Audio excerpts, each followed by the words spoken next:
Marque. Marque employeur. Aujourd'hui, on a l'impression d'entendre ce terme partout. Si la marque employeur est aujourd'hui si médiatisée, c'est notamment à cause de l'importance du numérique dans les économies contemporaines. Dans un monde où les réseaux sociaux et les sites de notation sont importants, la réputation joue un rôle majeur dans la performance globale d'une entreprise. Par contre, et contrairement à d'autres époques, ce sont les salariés et les candidats qui vont déterminer aussi la réputation d'une entreprise. Nous sommes désormais dans l'ère de la marque employeur. Mais comment est-ce qu'on construit cette marque? Quelles sont ses composantes?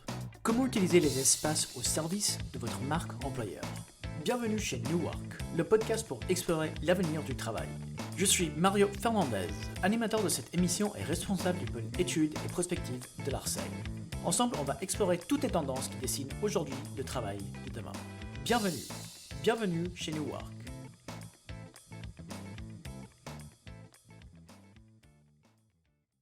Qu'est-ce qu'une marque employeur? Dit simplement, c'est l'image qu'on a d'une entreprise si on est salarié ou candidat. Apparu pour la première fois en France dans les années 90, ce terme est la traduction du terme employer branding en anglais.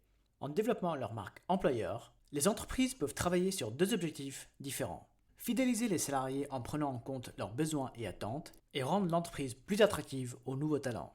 Motivation, climat social, rétention des talents. Tous ces facteurs sont essentiels pour maximiser la performance d'une entreprise. Et c'est d'autant plus vrai dans le marché de travail actuel, car avec le plein emploi des cadres, beaucoup d'entreprises ont du mal à trouver les profils qui les intéressent. Dans ce marché de travail qui est si favorable aux candidats, il faut savoir se distinguer pour rendre le travail chez soi beaucoup plus attractif. Il est difficile de penser la marque employeur sans les espaces de travail.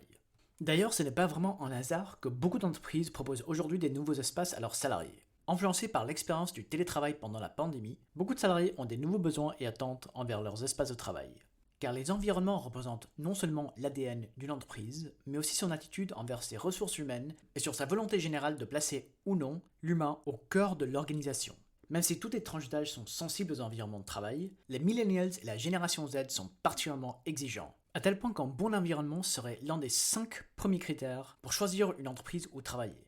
Il faut prendre en compte plusieurs choses. Déjà, il y a des choses assez basiques, comme la facilité d'accès au poste et la sécurité et santé du collaborateur. Ensuite, il y a le confort, comme par exemple le confort acoustique ou thermique. Il y a bien sûr aussi la question des outils de travail, et d'autant plus dans le cadre du travail hybride où chacun travaille depuis un espace différent. Enfin, on peut parler aussi de la mise en scène de l'identité visuelle de l'entreprise, ainsi que des parties pris différentes liées à la culture interne et à l'engagement franc et transparent sur le développement durable. Car les environnements de travail incarnent l'essence même d'une entreprise, et il est important de proposer aujourd'hui des lieux de séduction pour les talents, avec une série cohérente d'espaces confortables, attractifs et durables. S'il n'y a pas une méthode unique pour construire sa marque employeur, voici quelques idées liées aux espaces de travail. Déjà, il est essentiel de savoir quel est l'ADN de votre entreprise. On parle de valeurs, de culture, de positionnement de marché. Tous ces éléments sont fondamentaux, car ils permettent de décliner votre marque dans toutes vos politiques RH et d'environnement de travail. Ensuite, il faut évidemment bien connaître le profil des candidats et des salariés qui vous intéressent, car comme ça, vous pouvez savoir quelles sont leurs attentes et leurs besoins. À la limite, vous pouvez même consulter directement ces populations par le biais d'entretiens ou de sondages. Une fois que vous avez ces éléments, vous pouvez concevoir vos espaces et communiquer systématiquement sur vos espaces sur les réseaux sociaux. Vous pouvez même diffuser quelques témoignages de vos salariés pour parler directement sur les environnements et pour les transformer en ambassadeurs de marque.